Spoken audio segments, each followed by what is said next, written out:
सतनाम श्री वाहिगुरू। गरीब निवास घट घट के वासी श्री अकाल पुरख वाहिगुरू जी का कोटान कोट शुकराना है जो सच्चे पातशाह साहिब जी ने कृपा की है।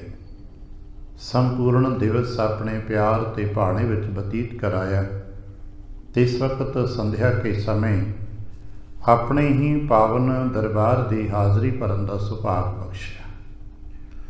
महाराज ने कृपा की है।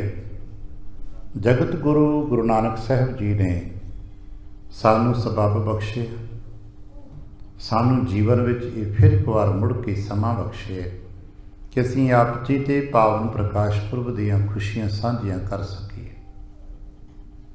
क्योंकि दावा तो नहीं ना कोई किसी कल की करांगे, कल होवांगे भी कि नहीं, पर अज का सबब बख्शे।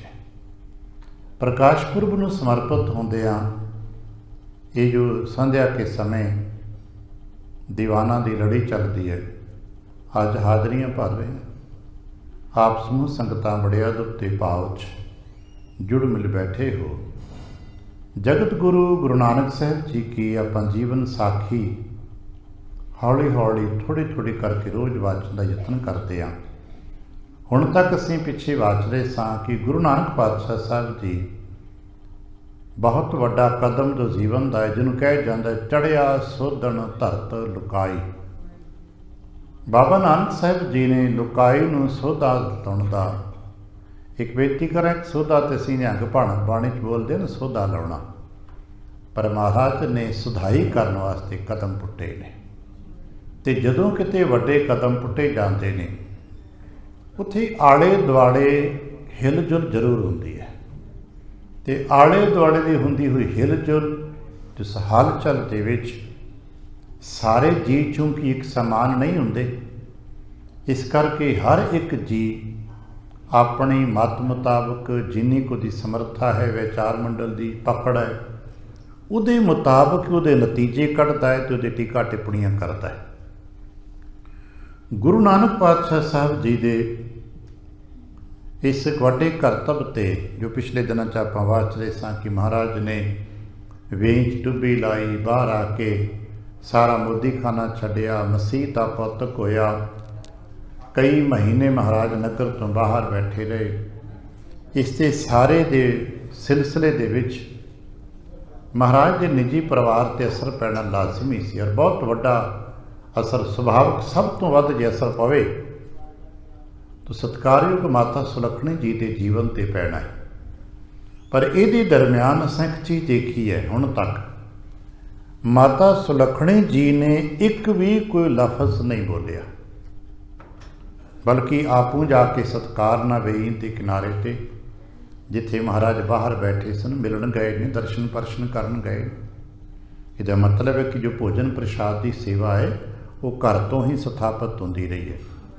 पर चूँकि माता जी दे माता जी गुरु नानक साहिब जी के सत्कारयोग सस माता चंदो राणी, उन्होंने जरूर थोड़ा जिहा नाराज़गी की थी, सुभावक सी।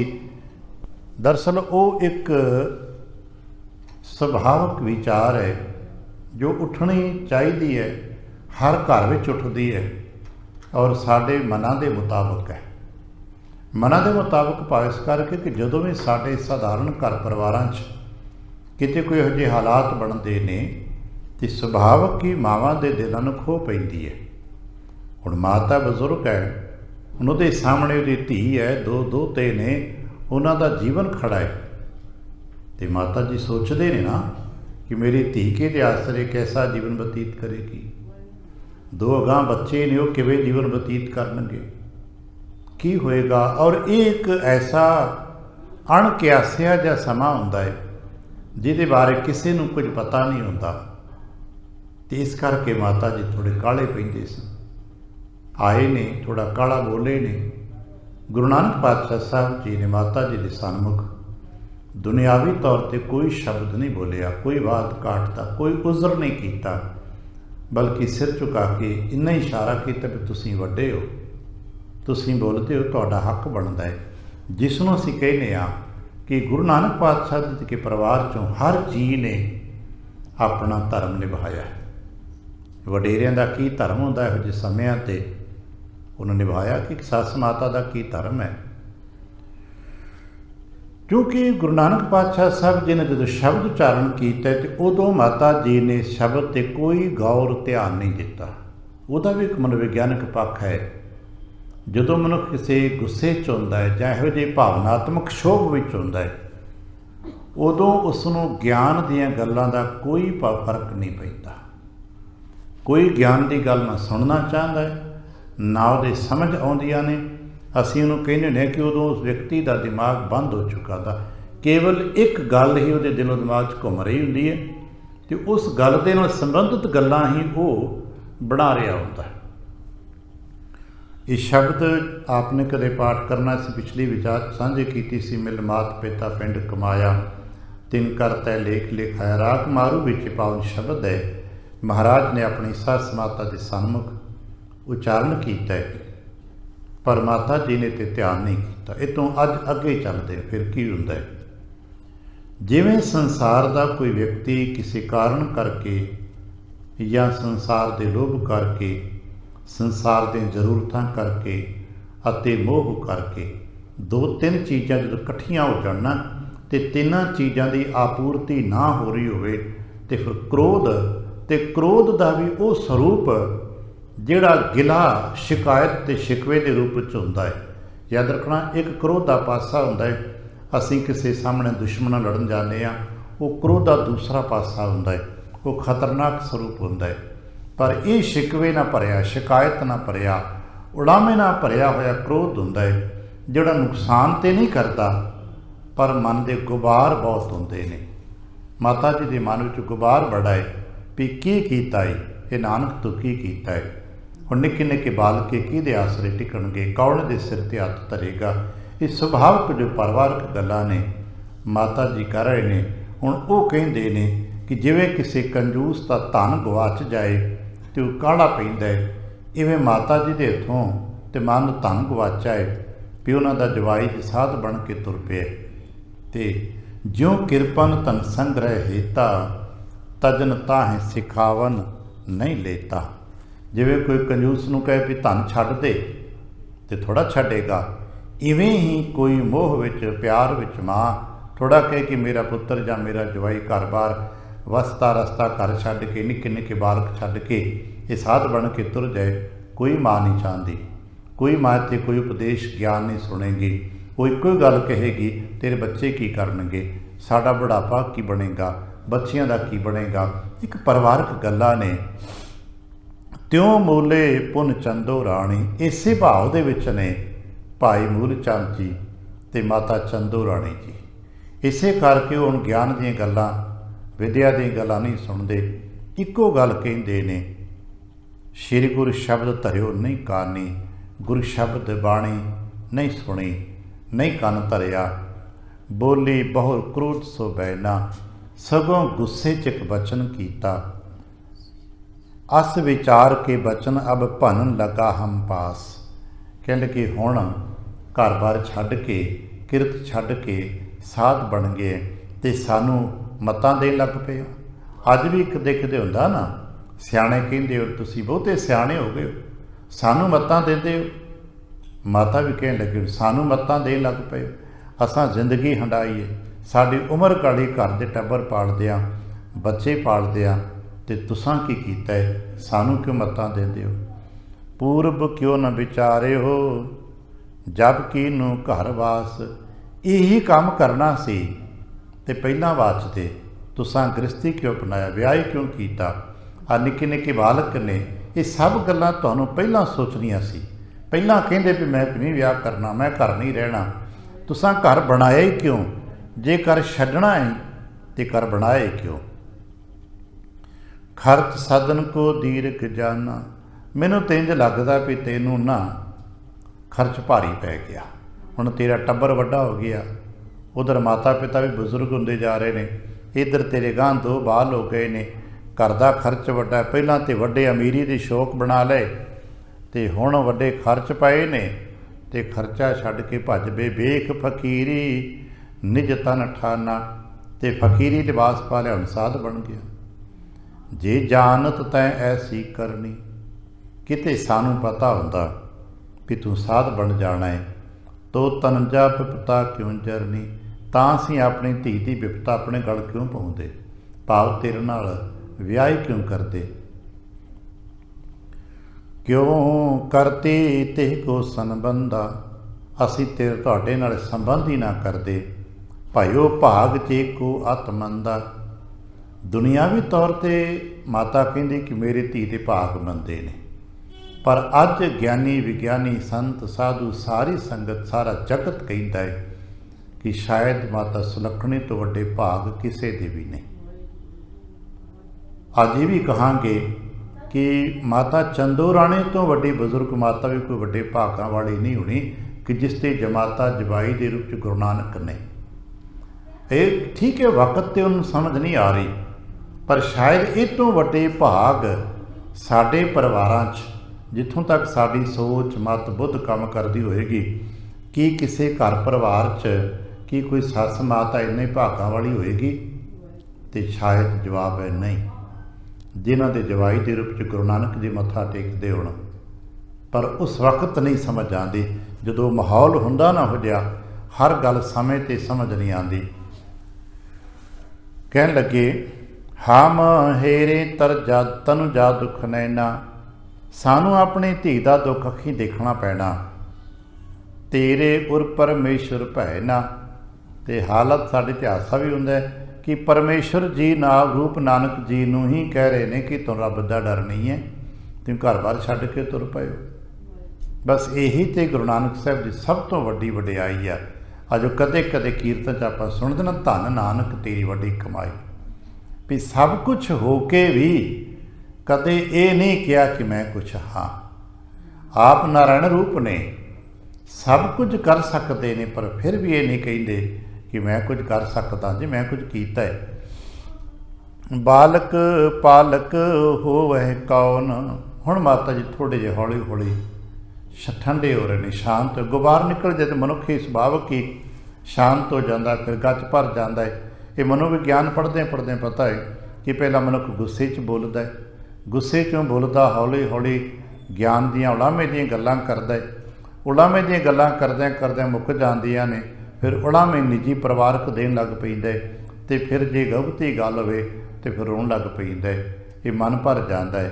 फिर आने वाले भविख के जो डर होंदे ने, जो उहदे मन च खदशे होंदे ने, वो उभरन लग पैंदे। हुण माता जी थोड़े गुस्सा ठंडा हो गया, कहन लगे वे नानक तेरे बालकां नूं बच्चे नूं कौन पालेगा, हुण कौन किह आधार होए तन कौन, हुण किहदे आसरे बच्चे खेडणगे, क्योंकि मापियां दे सिर ते ही बच्चे पलदे ने, बच्चे खेडदे ने। जिनको सुध बुध आए ना को, अजे तो उन्होंने कोई सुध बुध नहीं है, उन्होंने दुनिया की कोई होशो हवास नहीं है। श्री चंद जी मसां 5 साढ़े 5 साल की उम्र तो छोटे ने, तो लक्ष्मी दास जी कुछड़ ने पंजाबी च कहीए अजे कुछ महीनों के ने, साल को भर दे भी पूरे ने। कह लगे अजे तेनों सुध बुध ही कोई नहीं, पता ही नहीं कौन है। दरब कमावन की विद जो, तो श्री चंद के घर की कमाई किदां करनगे, की करनगे। तज भाजे तिन कोई अब गैसे, ते तुसीं घर बार छड़ दिता जे।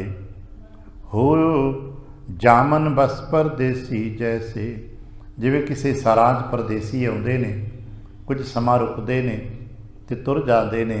तुसां घर आबाद कीता, घर परिवारत होया ते तुर गए हो, हुण कोएगा। सुत को मोहो न मन में आवे, कि तेरे मन विच हे नानक, कि तुहाडे मन विच अपने बच्चों का मोह नहीं आउंदा, कि निक्के निक्के बच्चों का प्यार नहीं आउंदा, कि उन्हें छड्ड के कई महीनों तो बाहर बैठे हो, कि प्यार नहीं आउंदा।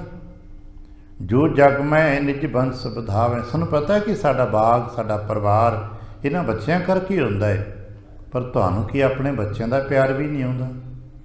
पुत्रन के हित पर नर सबै करें अनक प्रयास। अज तक तो सुनिया है लोग अपनी संतान वास्ते ही आ सारे कार विहार करते हैं।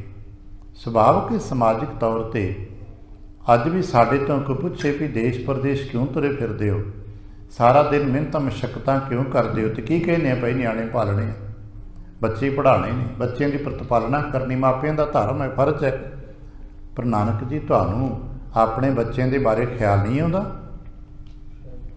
ਅਬ ਹੈ ਅਨਾਥ ਕਰ ਸਾਧ ਬਨਾ ਸੁਖ ਰਾਸ। ਤੇ ਜਿਨ੍ਹਾਂ ਬੱਚਿਆਂ ਦਾ ਸਿਰ ਤੇ ਮਾਂ ਜਾਂ ਪਿਓ ਨਾ ਹੋਵੇ, ਲੋਕ ਕਹਿੰਦੇ ਅਨਾਥ ਨੇ, ਤੇ ਤੁਸੀਂ ਤੇ ਨਾਨਕ ਕੀ ਕੀਤਾ, ਹੁੰਦਿਆਂ ਸੁਣਦਿਆਂ ਵੀ ਸਿਰ ਤੋਂ ਸਾਥ ਛੱਡ ਕੇ ਸੰਸਾਰ ਤੋਂ ਤੁਰ ਚੱਲਿਓ, ਕੀ ਆਪਣੇ ਬੱਚਿਆਂ ਨੂੰ ਅਨਾਥ ਕਰ ਦੇਣਾ ਜੀ? ਇਹੋ ਜਿਹੇ ਉਲਾਮੇ ਹੁਣ ਮਾਤਾ ਦੇ ਰਹੇ ਨੇ। ਦਰਬ ਫਕੀਰਨ ਸਰਬ ਲੁਟਾਇਆ। ਜਿਹੜਾ ਪੈਸਾ ਟਕਾ ਬਚਿਆ ਸੀ ਤੁਸਾਂ ਵੀ ਫਕੀਰਾਂ 'ਚ ਵੰਡ ਦਿੱਤਾ। ਅਬ ਜੋ ਬਾਕੀ ਤਿਨੇ ਦਿਵਾਇਆ। ਤੇ ਜੋ ਬਾਕੀ ਬਚੇ ਸੀ ਉਹ ਵੀ ਫਕੀਰਾਂ ਨੂੰ ਦੇ ਦਿੱਤਾ। ਪਹਿਲਾਂ ਤਾਂ ਤੁਸੀਂ ਆਪਣੀ ਹੱਟੀ ਵੰਡ ਦਿੱਤੀ, ਲੁਟਾ ਦਿੱਤੀ, ਤੇ ਜੋ ਹਿਸਾਬ ਕਿਤਾਬ 'ਚੋਂ ਨਿਕਲਿਆ ਤੇ ਉਹ ਵੀ ਪਤਾ ਲੱਗਾ ਹੈ, ਤੁਸੀਂ ਕਚਹਿਰੀ 'ਚ ਕਹਿ ਛੱਡਿਆ ਕਿ ਉਹ ਫਕੀਰਾਂ 'ਚੋਂ ਲੋੜਵੰਦਾਂ ਸਾਧੂਆਂ 'ਚ ਵੰਡ ਦਿਓ। ਅਹੈਂ 760 ਜੋ ਬਾਕੀ। ਫਿਰ ਕਹਿੰਦੇ ਭਾਈ ਗੱਲ ਸੁਣ, ਹੁਣ ਹੋਰ ਕੁਛ ਨਹੀਂ ਕਰਨਾ ਨਾ, ਤੇ ਜੋ 760 ਰੁਪਈਏ ਨੇ, ਕਿਉਂਕਿ ਉਦੋਂ 760 ਰੁਪਈਏ ਇੱਕ ਵੱਡੀ ਰਕਮ ਸੀ। ਉਦੋਂ ਵੱਡਿਆਂ ਅਫਸਰਾਂ ਦੀ ਤਨਖਾਹ ਕਿਤੇ ਮਸਾਂ 2, 4, 5 ਰੁਪਈਏ ਹੁੰਦੀ। ਇੰਨੀ ਵੱਡੀ ਰਕਮ ਹੈ 760 ਰੁਪਈਏ। ਕਹਿ ਲਗੇ ਜਦੋਂ ਨਹੀਂ ਮੁੜਨਾ, ਨਹੀਂ ਮੰਨਣਾ ਕਿਸੇ ਦੀ ਗੱਲ ਤੇ ਇੰਨੀ ਮੰਨ ਲਾ, ਇਹ ਜੋ ਰਕਮ ਹੈ ਕਮ ਸੇ ਕਮ ਬੱਚੇ ਨੂੰ ਦੇ ਦੇ, ਕੁਝ ਸਮੇਂ ਦਾ ਬੱਚਿਆਂ ਦਾ ਖਰਚਾ ਹੀ ਨਹੀਂ ਪਏਗਾ। ਜੋ ਬਾਕੀ ਦੇਹੋ ਭਾਰ ਜਾ ਸੁਧ ਲਿਓ, ਤਾਂ ਕਿ ਭਾਰ ਜਾ ਕਹਿੰਦੇ ਨੇ ਘਰ ਵਾਲੀ ਨੂੰ, ਕਮ ਸੇ ਕਮ ਤੂੰ ਆਪਣੇ ਘਰ ਵਾਲੇ ਨੂੰ ਉਹ 760 ਰੁਪਈਏ ਹੀ ਦੇ ਦੇ, ਤਾਂ ਕਿ ਨਿੱਕਾ ਜਿਹਾ ਬਾਲਕਾ ਕੁਛ ਛੜਿਓ ਦੇ, ਕੁਝ ਸਮਾਂ ਆਪਣੇ ਬੱਚੇ ਪਾਲ ਲੇਗੀ। ਮੂਲਾ ਕਹੈ ਹਿਰਦੈ ਮੈਂ ਜਾਣਤ। ਭਾਈ ਮੂਲਾ ਜੀ ਥੋੜ੍ਹੇ ਜਿਹੇ ਪਰੇਸ਼ਾਨ ਜਿਹੇ ਹੋ ਕੇ ਕਹਿਣ ਲੱਗੇ, ਮੈਨੂੰ ਇਹਦੇ ਲੱਛਣ ਪਹਿਲਾਂ ਹੀ ਇੱਦਾਂ ਲੱਗਦੇ ਸੀ, ਜਿਉਂ-ਜਿਉਂ ਪੁਰਾਣੀਆਂ ਗੱਲਾਂ ਮੈਂ ਸੁਣੀਆਂ ਸੰਗੀਆਂ ਸਾਥੀਆਂ ਤੋਂ, ਇਹਦੇ ਲੱਛਣ ਇੱਦਾਂ ਦੇ ਸੀ। ਪੂਰਬ ਕਰਮਨ ਤੇ ਅਨੁਮਾਨਤ। ਇਹੋ ਜਿਹੇ ਕਰਮ ਇਹੋ ਜਿਹੇ ਸਨ, ਇਕੱਠਾ ਨਹੀਂ ਕਰਨਾ, ਵੰਡਦੇ ਰਹਿਣਾ, ਲੰਗਰ ਖਵਾਉਂਦੇ ਰਹਿਣਾ, ਕੰਮ ਇਹੋ ਜਿਹੇ ਸੀ। ਮੈਨੂੰ ਕਦੇ ਕਦੇ ਡਰ ਲੱਗਦਾ ਸੀ ਵੀ ਸਾਧ ਹੀ ਨਾ ਹੋ ਜਾਏ, ਕਿਉਂਕਿ ਸਾਰਾ ਦਿਨ ਸਾਧੂਆਂ ਦੇ ਵਿੱਚ ਰਹਿਣਾ। ਹੱਟੀ 'ਤੇ ਜਿਵੇਂ ਮੋਦੀ ਖਾਨਾ ਆਪਾਂ ਕਹਿੰਦੇ ਹੁੰਦੇ ਆ, ਮੋਦੀ ਖਾਨੇ 'ਤੇ ਸਾਧੂਆਂ ਦਾ ਬਹੁਤਾ ਮੇਲਾ ਰਹਿੰਦਾ ਹੈ। ਆਇਆ ਗਿਆ ਨੂੰ ਘਰ ਰੋਟੀਆਂ ਪਕਾਓ, ਖਵਾਓ। ਮੈਨੂੰ ਕਿਤੇ ਡਰ ਲੱਗਦਾ ਸੀ ਇਹ ਹੋਵੇ ਇੱਕ ਦਿਵਸ ਫਕੀਰਾ। ਇਹ ਮੇਰੇ ਮਨ 'ਚ ਆਉਂਦੀ ਸੀ ਵੀ ਇੱਕ ਦਿਨ ਹੋਵੇ ਨਾ ਹੋਵੇ ਸਾਧਨਾ ਬਣ ਜਾਂਦਾ ਹੋਵੇ, ਪਰ ਸੱਚ ਹੀ ਹੋਈ। ਭੀ ਤਿਸ ਵਿਦ ਕੀ ਬੇਖ ਸ਼ਰੀਰਾ। ਮੇਰੇ ਮਨ ਦੀ ਸੱਚੀ ਹੋ ਗਈ। ਅੱਜ ਇਹਨਾਂ ਨੇ ਫਕੀਰੀ ਲਿਬਾਸ ਪਾ ਹੀ ਲਿਆ। ਸੁਨਹਿ ਜਰਾਮ ਨਾਨਕੀ ਬੈਨਾ। ਇਹ ਬਜ਼ੁਰਗ ਮਾਤਾ ਪਿਤਾ ਬੋਲ ਰਹੇ ਨੇ। ਬੇਬੇ ਨਾਨਕੀ ਜੀ ਅਤੇ ਭਾਈਆ ਜੈਰਾਮ ਜੀ ਚੁੱਪਚਾਪ ਸਾਰੀਆਂ ਗੱਲਾਂ ਸੁਣ ਰਹੇ ਨੇ, ਕਿਉਂਕਿ ਘਰ 'ਤੇ ਇਕੱਠਾ ਹੀ ਸੀ, ਇੱਕੋ ਘਰ, ਸਾਂਝੀਆਂ ਕੰਧਾਂ, ਸਾਂਝਾ ਘਰ ਸੀਗਾ। ਬੇਬੇ ਨਾਨਕੀ ਸਾਹਿਬ ਜੀ ਅਤੇ ਜਦੋਂ ਭਾਈਆ ਜੈਰਾਮ ਜੀ ਚੁੱਪਚਾਪ ਸਾਰੀਆਂ ਗੱਲਾਂ ਸੁਣਦੇ ਰਹੇ। ਹੁਣ ਹੌਲੀ ਹੌਲੀ ਮਾਤਾ ਦਾ ਕੁਝ ਗੁੱਸਾ ਠੰਡਾ ਹੋ ਗਿਆ। ਪਿਤਾ ਜੀ ਬਜ਼ੁਰਗ ਭਾਈ ਮੂਲ ਚੰਦ ਜੀ ਵੀ ਥੋੜ੍ਹੇ ਜਿਹੇ ਸ਼ਾਂਤ ਹੋ ਗਏ ਅਤੇ ਉਲਾਮੇ ਆਜਿਆਂ 'ਤੇ ਹੁਣ ਗੱਲਬਾਤ 'ਤੇ ਆ ਗਏ ਨੇ। ਅਤੇ ਉਸ ਵਕਤ ਪੁਨ ਸ਼੍ਰੀ ਨਾਨਕ ਸਭ ਗੁਣ ਐਨਾ। ਗੁਰੂ ਨਾਨਕ ਪਾਤਸ਼ਾਹ ਸਾਹਿਬ ਜੀ, ਭਾਈਆ ਜੈਰਾਮ ਜੀ ਅਤੇ ਬੇਬੇ ਨਾਨਕੀ ਜੀ ਚੁੱਪਚਾਪ ਆਪਣੇ ਵੱਡਿਆਂ ਦੀ ਗੱਲਾਂ ਸੁਣਦੇ ਨੇ। ਉੱਤਰ ਤਿੰਨ ਕੋ ਦੇ ਨਾ ਕੋ। ਨਹੀਂ ਤੇ ਸਾਡੇ ਵਰਗੇ ਘਰਾਂ ਦੇ ਜੀ ਹੁੰਦੇ ਤੇ ਉੱਥੇ ਝਗੜਾ ਪੈ ਜਾਂਦਾ। ਜੇ ਵੱਡੇ ਥੋੜ੍ਹਾ ਬੋਲਦੇ ਤੇ ਛੋਟਿਆਂ ਨੇ ਗੁੰਤਾਬੜ ਤੋੜ ਜਵਾਬ ਦੇਣੇ ਸੀ, ਤਮਾਮ ਦਲੀਲਾਂ 'ਤੇ ਕਮੇਣੇ ਹੋ ਜਾਣੇ ਸੀ। ਪਰ ਬੇਬੇ ਨਾਨਕੀ ਚੁੱਪ ਕਰ ਰਹੇ ਨੇ, ਭਾਈਆ ਜੈਰਾਮ ਵੀ ਚੁੱਪ ਕਰ ਰਹੇ ਨੇ। ਕਰੀ ਮਸ਼ਕ ਵੱਡ ਜਾਣੇ ਸੋ। ਚੁੱਪ ਕੀਤੇ ਨੇ, ਜਾਣਦੇ ਨੇ ਵੱਡੇ ਨੇ, ਔਰ ਗਲਤ ਨਹੀਂ ਕਹਿ ਰਹੇ। ਉਹ ਸਮੇਂ ਦੇ ਮੁਤਾਬਕ ਨੇ, ਜੋ ਸੰਸਾਰੀ ਰਿਵਾਜ ਨੇ ਜਾਂ ਸੰਸਾਰੀ ਬਣਤਰ ਨੇ, ਉਹ ਸੰਸਾਰੀ ਬਣਤਰ ਮੁਤਾਬਕ ਆਪਣਾ ਫਰਜ਼ ਹੀ ਤੇ ਦੱਸ ਰਹੇ ਨੇ ਵੀ ਆਹ ਕਰਨਾ ਚਾਹੀਦਾ, ਮਾਪਿਆਂ ਦਾ ਫਰਜ਼ਾ ਹੁੰਦਾ ਹੈ, ਨਿਭਾਉਣਾ ਚਾਹੀਦਾ ਹੈ। ਇੰਨੇ ਗੱਲਾਂ ਕਰ ਹੀ ਰਹੇ ਸਨ ਕਿ ਦੌਲਤ ਖਾਨ ਨਰੇਸ਼ ਧਨ ਭੇਜਿਓ ਦਿਓ ਤੇ ਕਾਲ। ਦੌਲਤ ਖਾਨ ਦਾ ਇੱਕ ਹੋਰ ਨੌਕਰ ਆ ਗਿਆ। ਉਸ ਨੌਕਰ ਨੇ ਆ ਕੇ ਕੁੰਡਾ ਖੜਕਾਇਆ, ਵੇਖਿਆ ਉਹਦੇ ਹੱਥ ਵਿੱਚ ਕੋਈ ਥੈਲੀ ਹੈ। ਉਸ ਥੈਲੀ ਦੇ ਵਿੱਚ 80 ਅਧਿਕ ਪੁਨ 300 ਆਨੇ ਨਿਕਟ ਗੋਪਾਲ। ਕਿਉਂਕਿ 760 ਰੁਪਈਏ ਸਨ ਅਤੇ 760 ਰੁਪਈਏ ਨੂੰ ਅੱਧਾ ਕੀਤਾ ਅਤੇ 380 ਬਣੇ। ਅਸੀਂ ਪਿੱਛੇ ਵਾਚਿਆ ਸੀ ਕਿ ਜਦੋਂ ਗੁਰੂ ਨਾਨਕ ਪਾਤਸ਼ਾਹ ਸਾਹਿਬ ਜੀ ਦੇ ਨਾਲ ਮਸੀਤ ਵਿੱਚ ਫਿਰ ਦੁਬਾਰਾ ਨਵਾਬ ਨੇ ਸਵਾਲ ਪੁੱਛਿਆ ਸੀ ਕਿ ਬਾਬਾ ਉਹ 760 ਰੁਪਈਏ ਦਾ ਮੈਂ ਕੀ ਕਰਾਂ, ਕਿ ਘਰ ਵੱਲੋਂ ਬਾਬਾ ਮੂਲ ਚੰਦ ਜੀ ਨੇ ਅਪੀਲ ਕੀਤੀ ਕਿ ਉਹ ਰੁਪਏ ਬੱਚਿਆਂ ਨੂੰ ਦਿੱਤੇ ਜਾਣ ਅਤੇ ਤੁਹਾਡਾ ਹੁਕਮ ਹੈ ਉਹ ਰਕਮ ਸਾਧੂਆਂ 'ਚ ਵੰਡੇ ਜਾਣ। ਮੈਂ ਤਾਂ ਦੁਬਿਧਾ 'ਚ ਪੈ ਗਿਆ ਅਤੇ ਗੁਰੂ ਨਾਨਕ ਪਾਤਸ਼ਾਹ ਕਹਿ ਲੱਗੇ ਤੈਨੂੰ ਪਹਿਲਾਂ ਕਿਹਾ ਜਿਵੇਂ ਤੂੰ ਕਰਨਾ ਹੈ।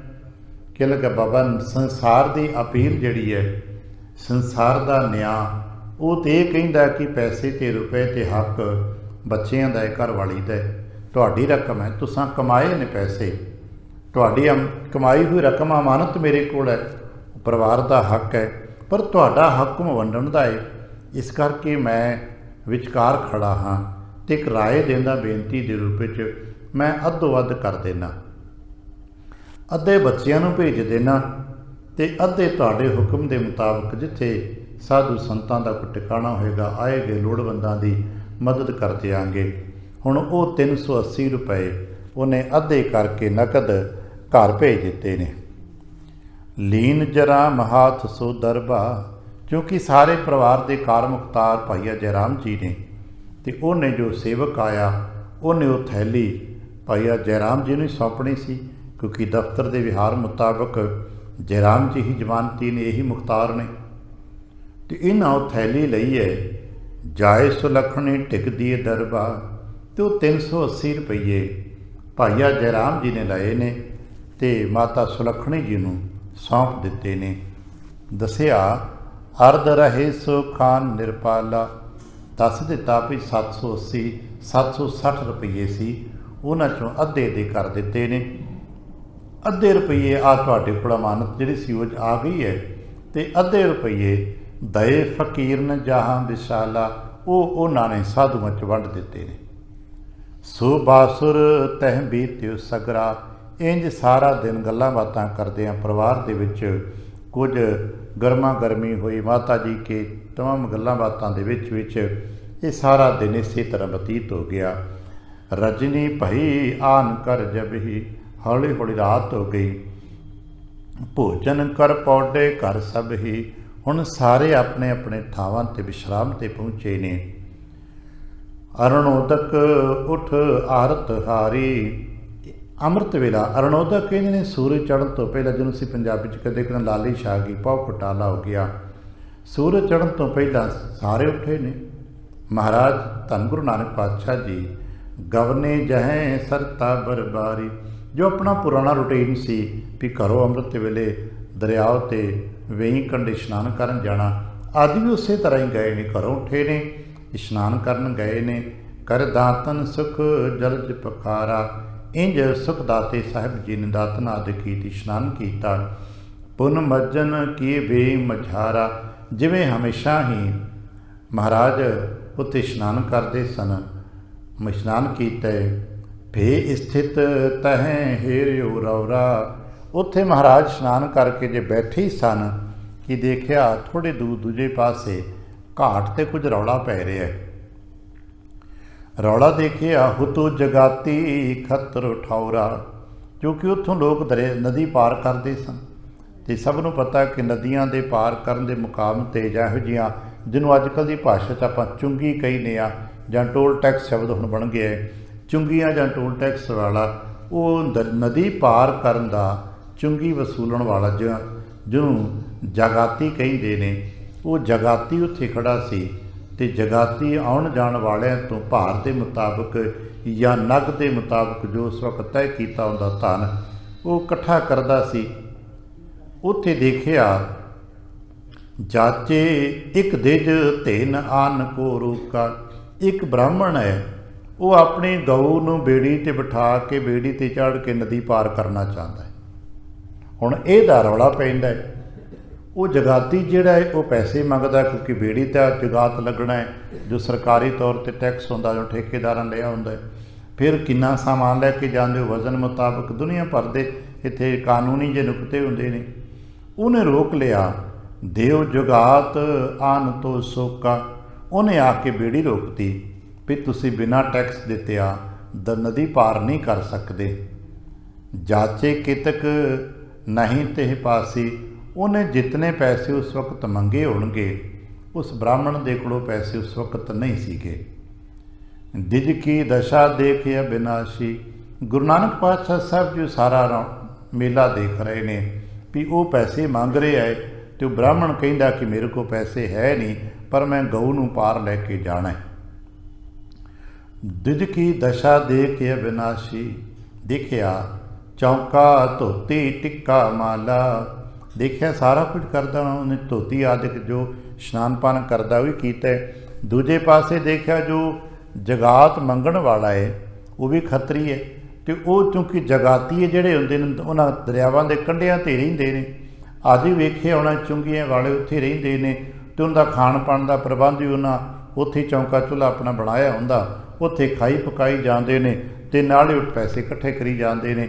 ਹੁਣ ਉਹਨੇ ਜੇ ਜਗਾਤੀ ਸੀ ਉਹਨੇ ਸਵੇਰੇ ਸਵੇਰੇ ਉੱਠ ਕੇ ਇਸ਼ਨਾਨ ਪਾਨ ਕੀਤਾ ਹੋਇਆ, ਉਹਨੇ ਆਪਣਾ ਚੌਂਕਾ ਚੁੱਲ੍ਹਾ ਬਣਾਇਆ ਹੋਇਆ ਅਤੇ ਮਹਾਰਾਜ ਨੇ ਦੇਖਿਆ ਵੀ ਦੋਨੋਂ ਇੱਕੋ ਜਿਹੇ ਨੇ। ਉਹਨੇ ਚੌਂਕਾ ਬਣਾਇਆ, ਉਹਨੇ ਧੋਤੀ ਟਿੱਕਾ ਲਾਇਆ, ਮਾਲਾ ਬ੍ਰਾਹਮਣ ਕੋ ਵੀ ਹੈਗੀ ਹੈ, ਸਭ ਕੁਛ ਤਾਂ ਇਹਦੇ ਕੋਲ ਹੈਗਾ ਹੈ।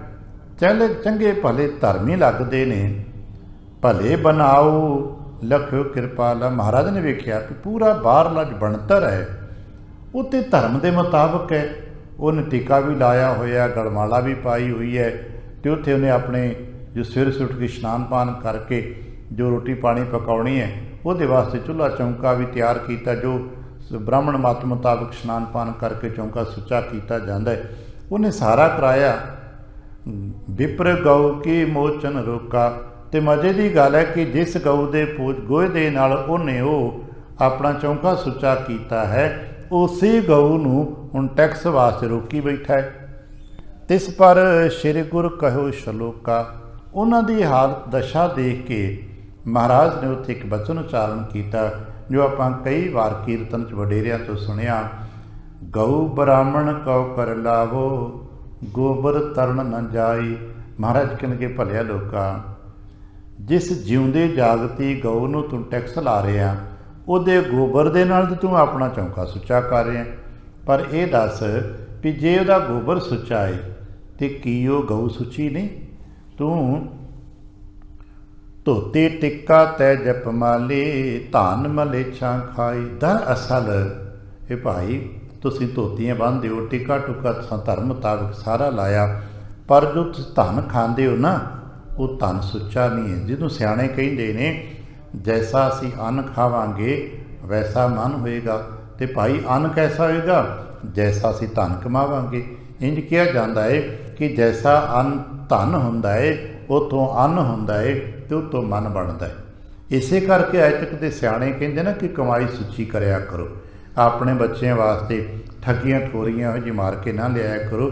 ਜੇ ਸੁੱਚੀ ਕਮਾਈ ਹੋਏਗੀ ਅਤੇ ਭਾਈ ਬੱਚਿਆਂ ਦਾ ਮਨ ਸੁੱਚਾ ਹੋਏਗਾ। ਜੇ ਬੱਚਿਆਂ ਦਾ ਮਨ ਸੁੱਚਾ ਹੋਏਗਾ ਅਤੇ ਘਰ ਪਰਿਵਾਰ 'ਚ ਕਲੇਸ਼ ਨਹੀਂ ਹੋਣਗੇ। ਮਹਾਰਾਜ ਕਹਿਣ ਲੱਗੇ ਦਰਅਸਲ ਅੱਜ ਤੁਸੀਂ ਕਲੇਸ਼ ਪਾ ਕੇ ਬੈਠੇ ਹੋ ਨਾ, ਇਹ ਕਲੇਸ਼ ਤਾਂ ਧਾਰਮਿਕ ਚਿੰਨ੍ਹਾਂ ਦਾ ਨਹੀਂ, ਕਲੇਸ਼ ਤੁਹਾਡੇ ਧਨ ਦਾ ਹੈ ਜੋ ਤੁਸੀਂ ਮਲੇਛਾਂ ਦਾ ਧਨ ਖਾਂਦੇ ਹੋ। ਅੰਤਰ ਪੂਜਾ ਪੜ੍ਹੇ ਕਤੇਬਾ, ਸੰਜਮ ਤੁਰਕਾ ਪਹਾਈ। ਤੁਸੀਂ ਲੁਕ ਕੇ ਤੇ ਪੂਜਾ ਵੀ ਕਰਦੇ ਹੋ, ਇੱਕ ਪਾਸੇ ਪੂਜਾ ਕਰਦੇ ਹੋ, ਦੂਜੇ ਪਾਸੇ ਉਹਨਾਂ ਦੇ ਕਾਨੂੰਨ ਮੁਤਾਬਕ, ਕਤੇਬਾਂ ਦੇ ਮੁਤਾਬਕ, ਕੁਰਾਨ ਦੇ ਮੁਤਾਬਕ ਵੀ ਆਪਣੇ ਨਿਯਮ ਕਾਨੂੰਨ ਸਾਰੇ ਕਾਜ਼ੀਆਂ ਵਾਲੇ ਨੇ। ਟੈਕਸ ਲੈਣਾ, ਜਗਾਤ ਲੈਣਾ, ਇਹ ਭਾਰਤੀ ਦਰਸ਼ਨ ਦਾ ਨਿਯਮ ਨਹੀਂ ਗਾ ਕਿ ਇਸ ਤਰ੍ਹਾਂ ਦਰਿਆ ਪਾਰ ਕਰਨਾ ਹੋਵੇ ਅਤੇ ਕਿਸੇ ਨੂੰ ਟੈਕਸ ਲਾ। ਕਦੇ ਭਾਰਤ ਵਿੱਚ ਇਸ ਤਰ੍ਹਾਂ ਦੇ ਪਹਿਲਾਂ ਟੈਕਸ ਨਹੀਂ ਸੀ।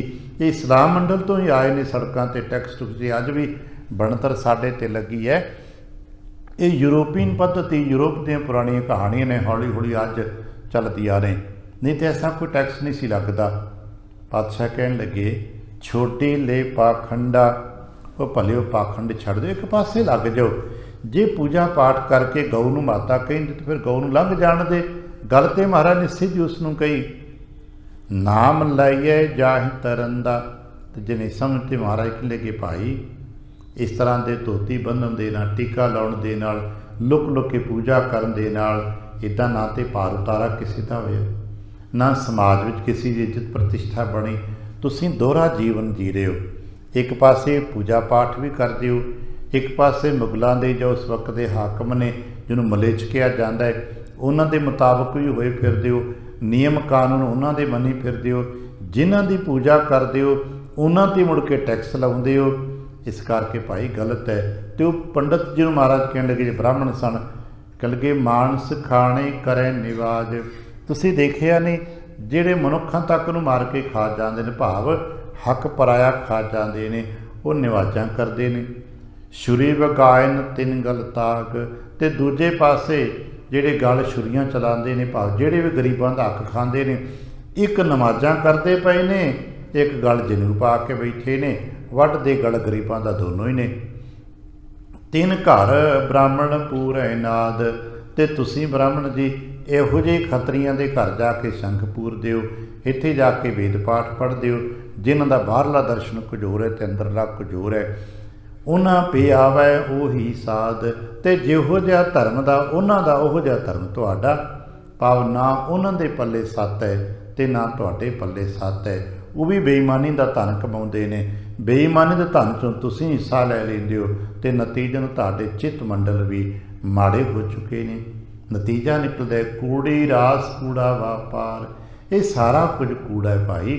ਜਿਹਨੂੰ ਗੁਰੂ ਨਾਨਕ ਕੂੜ ਕਹਿੰਦੇ ਨੇ, ਰੱਬ ਤੋਂ ਟੁੱਟ ਕੇ ਕੀਤੇ ਧਰਮ ਕਰਮ, ਰੱਬ ਤੋਂ ਟੁੱਟ ਕੇ ਕੀਤੇ ਆਚਰਨ ਵਿਹਾਰ ਸਭ ਕੂੜ ਹੁੰਦੇ ਨੇ, ਅਤੇ ਕੂੜ ਦਾ ਪਸਾਰਾ ਹੁੰਦਾ ਹੈ। ਕੂੜ ਬੋਲ ਕਰੈ ਆਹਾਰ। ਤਿੱਥੇ ਝੂਠ ਬੋਲ ਕੇ ਹੀ ਉੱਤੋਂ ਵੇਦ ਪਾਠ ਵੀ ਕਰਦੇ ਹੋਗੇ, ਪੂਜਾ ਪਾਠ ਵੀ ਕਰਦੇ ਹੋ, ਪਰ ਅਸਲੀਅਤ ਵਿੱਚ ਤੁਸੀਂ ਦੋਨੋਂ ਝੂਠ ਬੋਲਦੇ ਪਏ ਹੋ, ਅਤੇ ਝੂਠ ਕੂੜ ਬੋਲ ਕੇ ਹੀ ਆਪਣਾ ਰਿਜ਼ਕ ਰੋਟੀ ਲੱਭਣ ਦਾ ਯਤਨ ਕਰਦੇ ਹੋ। ਸ਼ਰਮ ਧਰਮ ਕਾ ਡੇਰਾ ਦੂਰ। ਅਸਲੀਅਤ ਵਿੱਚ ਸਾਡੇ ਮਨੁੱਖਾਂ ਮੰਡਲਾਂ 'ਚੋਂ ਸ਼ਰਮ ਅਤੇ ਧਰਮ ਮਿਟ ਚੁੱਕਾ ਹੈ, ਕਿਉਂਕਿ ਜਿਹਨੂੰ ਤੁਸੀਂ ਪੂਜਦੇ ਹੋ ਕਮ ਸੇ ਕਮ ਉਹਦੀ ਸ਼ਰਮ ਤਾਂ ਕਰੋ। ਜੇ ਦੁਨਿਆਵੀ ਤੌਰ 'ਤੇ ਤੁਸੀਂ ਗਊ ਦੀ ਪੂਜਾ ਕਰਦੇ ਹੋ, ਕਮ ਸੇ ਕਮ ਉਹਦੀ ਸ਼ਰਮ 'ਤੇ ਕਰੋ। ਜੇ ਬ੍ਰਾਹਮਣ ਨੂੰ ਤੁਸੀਂ ਦੇਵਤਾ ਕਹਿੰਦੇ ਹੋ, ਕਮ ਸੇ ਕਮ ਉਹਦੀ ਸ਼ਰਮ 'ਤੇ ਕਰੋ। ਉਹਨੂੰ ਤਾਂ ਲੰਘ ਜਾਣਦੇ ਹੋ, ਪਰ ਨਹੀਂ, ਤੁਹਾਡੇ ਕੋਲ ਧਰਮ ਮੁੱਟ ਚੁੱਕਾ। ਅੱਗੇ ਜਾ ਕੇ ਤਾਂ ਬਚਨ ਵੀਰ ਮਹਾਰਾਜਾ, ਧਰਮ ਪੰਖ ਕਰ ਡਰਿਆ, ਕੂੜਮ ਆਵਸ ਸੱਚ ਚੰਦਰਮਾ, ਦਿਸੈ ਨਾਹੀ ਕਹਿ ਚੜਿਆ, ਹਉ ਭਾਲ ਵਿਕੂਨੀ ਹੋਈ, ਆਂਧੇਰੇ ਰਾਹ ਨਾ ਕੋਈ। ਇਹ ਬਚਨ ਮਹਾਰਾਜ ਨੇ ਬਹੁਤ ਬਾਰੀਕ ਇਹੋ ਜਿਹੇ ਉਚਾਰਨ ਕੀਤੇ ਨੇ। ਕਹਿਣ ਲੱਗੇ ਅਸਲ ਵਿੱਚ ਨਾ ਤਾਂ ਤੁਹਾਡੇ ਪੱਲੇ ਸ਼ਰਮ ਹੈ ਅਤੇ ਨਾ ਤੁਹਾਡੇ ਪੱਲੇ ਧਰਮ ਹੈ। ਨਾਨਕ ਕੂੜ ਰਿਹਾ ਭਰਪੂਰ। ਸਤਿਗੁਰ ਕਹਿਣ ਲੱਗੇ ਭਾਈ ਤੁਹਾਡੇ ਜੀਵਨ ਵਿੱਚ ਕੂੜ ਭਰਪੂਰ ਹੋਇਆ, ਅਤੇ ਕੂੜ ਦਾ ਮਤਲਬ ਹੁੰਦਾ ਜਿੱਥੇ ਪਰਮਾਤਮਾ ਨਾ ਹੋਵੇ, ਕਿਉਂਕਿ ਕੂੜ ਦਾ ਮਤਲਬ ਹੀ ਹੋਏ ਜਿੱਥੇ ਸੱਤ ਨਾ ਹੋਵੇ। ਮਹਾਰਾਜ ਕਹਿਣ ਲੱਗੇ ਮੱਥਾ ਟਿੱਕਾ ਤੇੜ ਧੋਤੀ ਕਖਾਈ। ਭਾਈ ਤੁਸਾਂ ਨੇ ਉਂਝ ਤਾਂ ਮੱਥੇ 'ਤੇ ਟਿੱਕਾ ਵੀ ਲਾਇਆ ਹੋਇਆ ਅਤੇ ਧੋਤੀ ਬੰਨੀ ਹੋਈ ਹੈ, ਹੱਥ ਛੁਰੀ ਜਗਤ ਕਾ ਸਾਈ। ਅਤੇ ਉਂਝ ਤੁਸੀਂ ਗਰੀਬ ਬ੍ਰਾਹਮਣ ਹੈ, ਕਿੰਨਾ ਕੁ ਧਨ ਅਤੇ ਜਿਹਨੂੰ ਪੂਜਾ ਪਾਠ 'ਚ ਕਿਤੇ ਆਪਣਾ ਗੁਜ਼ਾਰਾ ਕਰਦਾ ਹੈ, ਗਊ ਲੈ ਕੇ ਚੱਲੇ ਲੰਘ ਜਾਣ ਦੇ ਭਾਈ, ਪਰ ਤੂੰ ਤੇ ਛੁਰੀ ਫੜ ਕੇ ਬੈਠਾ ਹੈ, ਤੂੰ ਤੇ ਗਰੀਬ ਦਾ ਗਲ ਵੱਢਣਾ। ਉਂਝ ਤੂੰ ਪੂਜਾ ਪਾਠ ਦਾ ਤਿਲਕ ਲਾਇਆ ਹੋਇਆ, ਪਰ ਤੇਰੇ ਹੱਥ ਗਰੀਬ ਦਾ ਗਲ ਵੱਢਣ ਵਾਸਤੇ ਛੁਰੀ ਪਕੜੀ ਹੋਈ ਹੈ, ਭਾਵ ਤੇਰਾ ਹੁਕਮ ਤੇਰੀ ਮਰਜ਼ੀ, ਤੂੰ ਹਰ ਇੱਕ ਗਰੀਬ ਤੋਂ ਵੀ ਟੈਕਸ ਲਗਾਈ ਬੈਠਾ, ਨੋਚਦਾ ਪਿਆ। ਨੀਲ ਵਸਤਰ ਪਹਿਰ ਹੋਵੇ ਪਰਵਾਨ। ਔਰ ਦਰਬਾਰਾਂ 'ਚ ਜਾਂਦੇ ਹੋ, ਇੱਥੇ ਧੋਤੀਆਂ ਟਿੱਕੇ ਲਾ ਕੇ ਬੈਠਦੇ ਹੋ, ਅਤੇ ਜਦੋਂ ਤੁਸੀਂ ਇਹਨਾਂ ਸਰਕਾਰੀ ਦਰਬਾਰਾਂ 'ਚ ਜਾਂਦੇ ਹੋ ਉਦੋਂ ਨੀਲੇ ਕੱਪੜੇ ਪਾ ਕੇ ਜਾਂਦੇ ਹੋ। ਯਾਦ ਰਹੇ ਆ ਜੋ ਨੀਲੇ ਕੱਪੜੇ ਚੋਲੇ ਸੀ ਨਾ, ਸ਼ਾਇਦ ਇੱਥੇ ਆਪਣੇ ਵੇਖਿਆ ਕਿ ਨਹੀਂ, ਮੈਨੂੰ ਬਹੁਤ ਪੁਰਾਣੇ ਵਕਤ ਦੇ ਕੁਝ ਲੋਕਾਂ ਨੂੰ ਦੇਖਣ ਦਾ ਵਕਤ ਮਿਲਿਆ। ਬਹੁਤ ਲੋਕਾਂ ਨੇ ਲਿਬਾਸ ਹੀ ਨੀਲੇ ਚੋਲੇ ਪਾਏ ਹੁੰਦੇ ਸੀ, ਨੀਲੇ ਕੱਪੜੇ। ਇਸਲਾਮ ਮੰਡਲ ਦਾ ਨੀਲਾ ਰੰਗ ਹੈ। ਗੁਰੂ ਨਾਨਕ ਪਾਤਸ਼ਾਹ ਸਾਹਿਬ ਜੀ ਨੇ ਜੋ ਮੱਕੇ ਦੀ ਯਾਤਰਾਵਾਂ ਕੀਤੀ ਤਾਂ ਨੀਲੇ ਕੱਪੜੇ ਪਾਏ ਨੇ। ਖਾਸ ਕਰਕੇ ਮੁਗਲ ਦਰਬਾਰ ਅਤੇ ਮੁਗਲ ਦਰਬਾਰ ਤੋਂ ਪਹਿਲਾਂ ਜੋ ਪਠਾਨ ਲੋਧੀ ਆਦਿਕ ਦੇ ਇਸਲਾਮਕ ਮੰਡਲ ਦੇ ਰਾਜ ਦਰਬਾਰ ਰਹੇ ਨੇ, ਉਹਨਾਂ ਦਾ ਡਰੈਸ ਕੋਡ ਹੁੰਦਾ ਸੀ ਕਿ ਜੇ ਕਿਸੇ ਨੇ ਸਰਕਾਰੀ ਦਰਬਾਰੇ ਪਹੁੰਚ ਕੇ ਕੋਈ ਅਪੀਲ ਕਰਨੀ ਹੈ ਜਾਂ ਕਿਸੇ ਨੇ ਸਰਕਾਰੀ ਦਰਬਾਰ 'ਚ ਪਹੁੰਚ ਕੇ ਕੋਈ ਕੰਮ ਕਰਾਉਣਾ ਹੈ, ਅਤੇ ਉਸ ਦਿਨ ਘੱਟੋ ਘੱਟ ਉਸ ਨੂੰ ਨੀਲਾ ਕਮੀਜ਼ ਪਾ ਕੇ ਆਉਣਾ ਪਏਗਾ। ਜਿਵੇਂ ਅਸੀਂ ਕਦੇ ਕਦੇ ਦੇਖਦੇ ਹਾਂ ਕਿ ਸਰਕਾਰ ਦਰਬਾਰਾਂ 'ਚ ਕੋਈ ਥਾਂ 'ਤੇ ਡਰੈਸ ਕੋਡ ਲਾਗੂ ਹੁੰਦੇ ਨੇ, ਉਹ ਜਿਹਨੇ ਅਪੀਲ ਕਰਨੀ ਹੋਵੇ ਉਹਨੂੰ ਨੀਲਾ ਚੋਲਾ ਪਾਉਣਾ ਪਏਗਾ। ਉਹ ਅਪੀਲ ਵਾਲਾ ਨੀਲਾ ਚੋਲਾ ਹੀ ਅੱਜ ਬਦਲਦਾ ਬਦਲਾ ਹਾਈਕੋਰਟ ਦੇ ਕਾਲਾ ਚੋਗਾ ਹੈ, ਜਿਸ ਦਾ ਜ਼ਿਕਰ ਗੁਰਬਾਣੀ ਵਿੱਚ ਵੀ ਗਿਆ, ਨੀਲਾ ਕਾਲਾ ਖਿੱਦੋ ਲੜਾ ਤਿੰਨ ਵੇਮੁਖ ਹੈ ਗਲ ਪਾਇਆ। ਜਿਨ੍ਹਾਂ ਅਪੀਲ ਕਰਨੀ ਹੁੰਦੀ ਸੀ ਆਪਣੇ ਕੱਪੜਿਆਂ ਦੇ ਉੱਤੇ ਨੀਲਾ ਜਾਂ ਕਾਲਾ ਚੋਲਾ ਦਰਬਾਰ ਦੇ ਬਾਹਰ ਪਿਆ ਹੁੰਦਾ ਸੀ, ਉਹ ਗਲ ਪਾ ਕੇ ਇੱਥੇ ਆਉਂਦੇ। ਇਹਨਾਂ ਮੁਗਲ ਦਰਬਾਰਾਂ 'ਚ, ਇਸਲਾਮਕ ਮੰਡਲਾਂ 'ਚ, ਮੁਗਲ ਨਹੀਂ, ਮੁਗਲ ਦਾ ਦੌਰ ਤੋਂ ਥੋੜਾ ਜਿਹਾ ਰਿਹਾ ਹੈ, ਇਸਲਾਮਿਕ ਮੰਡਲ ਬਹੁਤ ਵੱਡਾ ਰਿਹਾ। ਸਾਰੇ ਮੁਗਲ ਨਹੀਂ, ਅਸੀਂ ਗਾਹੇ ਬਗਾਏ ਸਾਰਿਆਂ ਨੂੰ ਮੁਗਲ ਹੀ ਕਹਿ ਛੱਡਦੇ ਹਾਂ, ਸਾਰੇ ਮੁਗਲ ਨਹੀਂ ਗਏ। ਮੁਗਲ ਤੇ ਬਾਬਰ ਤੋਂ ਸ਼ੁਰੂ ਹੋਏ ਨੇ, ਤੇ ਬਾਬਰ ਤੋਂ ਪਹਿਲਾਂ ਲੋਧੀ ਨੇ, ਲੋਧੀ ਤੋਂ ਪਹਿਲਾਂ ਹੋਰ ਕਈ ਗੁਲਾਮ ਵੰਸ਼ ਤੇ ਕਈ ਖਿਲਜੀ ਵੰਸ਼ ਰਹੇ ਨੇ, ਜਿਹੜੇ ਸਾਰੇ ਇਸਲਾਮਿਕ ਮੰਡਲ ਰਹੇ ਨੇ। ਉਹ ਨੀਲ ਵਸਤਰ ਪਾ ਕੇ, ਨੀਲਾ ਚੋਲਾ ਪਾ ਕੇ ਹੀ ਤੁਸੀਂ ਦਰਬਾਰ 'ਚ ਕੋਈ ਅਪੀਲ ਕਰ ਸਕਦੇ ਸੀ, ਜਾਂ ਨੀਲਾ ਜਾਂ ਗਹਿਰਾ ਕਾਲਾ ਹੁੰਦਾ ਸੀ, ਜੋ ਅੱਜ ਤੱਕ ਦੇਖਿਆ ਹੋਣਾ ਵਕੀਲਾਂ ਦਾ ਕੋਟ ਉਹੀ ਚੱਲਦਾ ਚਲਾ ਰਿਹਾ। ਮਹਾਰਾਜ ਕਹਿਣ ਲੱਗੇ ਬਾਹਰ ਤੁਸੀਂ ਤਿਲਕ ਲਾਇਆ ਹੁੰਦਾ ਹੈ, ਧੋਤੀ ਚਿੱਟੀ ਬੰਨ੍ਹੀ ਹੁੰਦੀ ਹੈ, ਪਰ ਜਦੋਂ ਤੁਸੀਂ ਨਵਾਬਾਂ ਕੋਲ ਜਾਂਦੇ ਹੋ ਤੇ ਨੀਲ ਵਸਤਰ ਪਹਿਰ ਹੋਵੇ ਪ੍ਰਵਾਨ, ਉੱਥੇ ਪ੍ਰਵਾਨਗੀ ਹੀ ਨੀਲੇ ਕੱਪੜੇ 'ਚ ਮਿਲਦੀ ਹੈ। ਮਲੇਛ ਧਾਨ ਲੈ ਪੂਜੇ ਪੁਰਾਣ, ਉਧਰੋਂ ਮਲੇਛਾਂ ਤੋਂ ਧਨ ਲੈ ਕੇ ਆਉਂਦੇ ਹੋ, ਘਰ ਆ ਕੇ ਪੁਰਾਣ ਦੀ ਪੂਜਾ ਕਰਨ ਲੱਗ ਪੈਂਦੇ ਹੋ। ਅਭਾਖਿਆ ਕਾ ਕੁੱਠਾ ਬੱਕਰਾ ਖਾਣਾ, ਅਭਾਖਿਆ ਜੋ ਖਾਣ ਯੋਗ ਨਹੀਂ ਹੈ, ਜਿਹਦਾ ਅੱਗੇ ਪੱਖ ਪਾਤਸ਼ਾਹ ਦਸ਼ਮੇਸ਼ ਨੇ ਵੰਡ ਕੀਤੀ ਕਿ ਕੁਲ ਹਲਾਲ ਕੁੱਠਾ ਅਤੇ ਝਟਕਾ। ਆ ਕੁੱਠਾ ਸ਼ਬਦ ਸਭ ਤੋਂ ਪਹਿਲਾਂ ਗੁਰੂ ਗ੍ਰੰਥ ਸਾਹਿਬ ਗੁਰੂ ਨਾਨਕ ਪਾਤਸ਼ਾਹ ਸਾਹਿਬ ਜੀ ਨੇ ਵਰਤੇ, ਜੋ ਬਾਅਦ ਵਿੱਚ ਧਰਮ ਮੰਡਲਾਂ ਦੇ ਵਿੱਚ ਆਉਂਦਾ ਸਾਡੇ ਵਾਸਤੇ ਜਦੋਂ ਮਰਿਆਦਾਵਾਂ ਸਥਾਪਿਤ ਹੋਈਆਂ ਪਾਤਸ਼ਾਹ ਦਸ਼ਮੇਸ਼ ਜੀ ਦੇ, ਤੇ ਕੁੱਠਾ ਸ਼ਬਦ ਤਿਰਸਕਾਰਤ ਰੂਪ 'ਚ ਵਰਤਿਆ ਗਿਆ, ਜਿਹਨੂੰ ਇਸੇ ਕੁੱਠੇ ਨੂੰ ਹੀ ਇਸਲਾਮਿਕ ਮੰਡਲ 'ਚ ਹਲਾਲ ਕਹਿੰਦੇ ਨੇ, ਜਿਹਨੂੰ ਮਾਰਨ ਦੀ ਪ੍ਰਕਿਰਿਆ ਦੇ ਵਿੱਚ ਜੀਅ ਨੂੰ ਤੜਪਾਇਆ ਜਾਂਦਾ ਹੈ।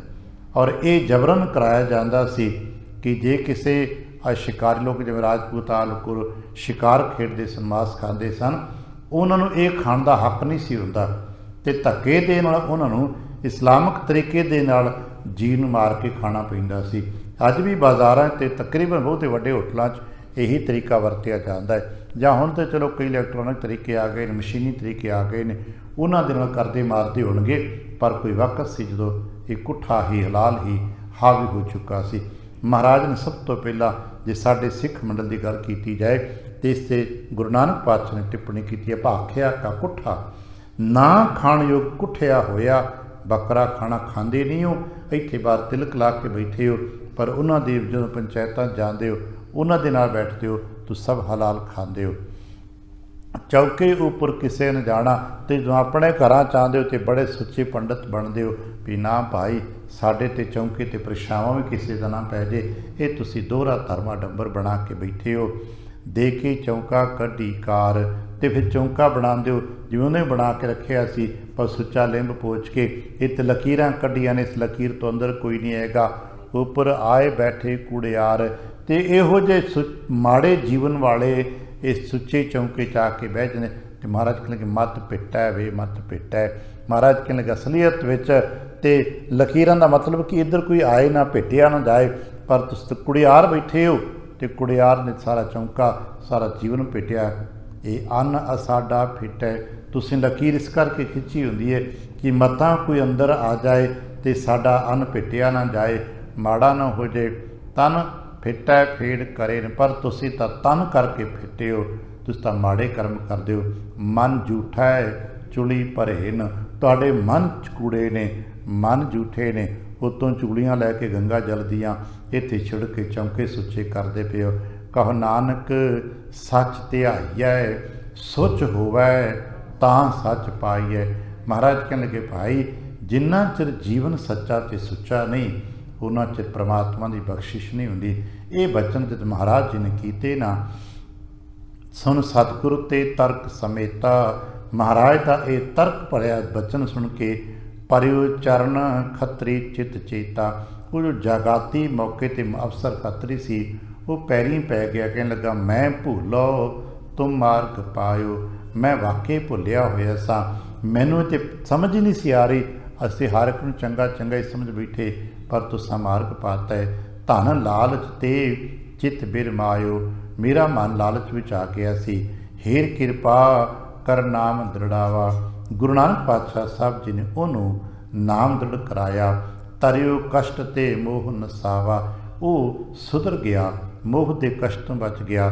ਇੰਜ ਉਹਨੂੰ ਮਾਤ ਦੇ ਕੇ ਇਹ ਜੋ ਆਸਾਕੀ ਵਾਰ ਦਾ ਪਾਵਨ ਸ਼ਲੋਕ ਹੈ, ਉੱਥੇ ਉਚਾਰਨ ਕਰਕੇ ਬਹੁਰ ਗਏ ਉਦਿਆਨ ਮਝਾਰਾ, ਤਹਿ ਬੈਸੇ ਜਗ ਗੁਰ ਕਰਤਾਰਾ। ਫਿਰ ਮਹਾਰਾਜ ਆਪਣੇ ਜਿੱਥੇ ਪਹਿਲਾਂ ਬੈਠਦੇ ਸਨ ਉੱਥੇ ਜਾ ਬੈਠੇ ਨੇ। ਅਗਲੀਆਂ ਸਾਖੀਆਂ, ਅਗਲੇ ਵਾਕਿਆ ਸਮੇਂ ਦੇ ਨਾਲ ਪੜ੍ਹਦੇ ਸੁਣਦੇ ਵਾਚਦੇ ਵਿਚਾਰ ਦੇ ਆਉਣ ਵਾਲੇ ਸਮੇਂ 'ਚ ਆਵਾਂਗੇ। ਇਤਨੇ ਕੁ ਬਚਨ ਪ੍ਰਵਾਨ ਕਰਨਾ, ਭੁੱਲ ਚੁੱਕ ਦੀ ਖਿਮਾ, ਆਸੀਸ ਤੇ ਪਿਆਰ ਦਿੰਦਾ ਫਤਿਹ ਬੁਲਾਵਣਾ ਜੀ। ਵਾਹਿਗੁਰੂ ਜੀ ਕਾ ਖਾਲਸਾ, ਵਾਹਿਗੁਰੂ ਜੀ ਕੀ ਫਤਿਹ।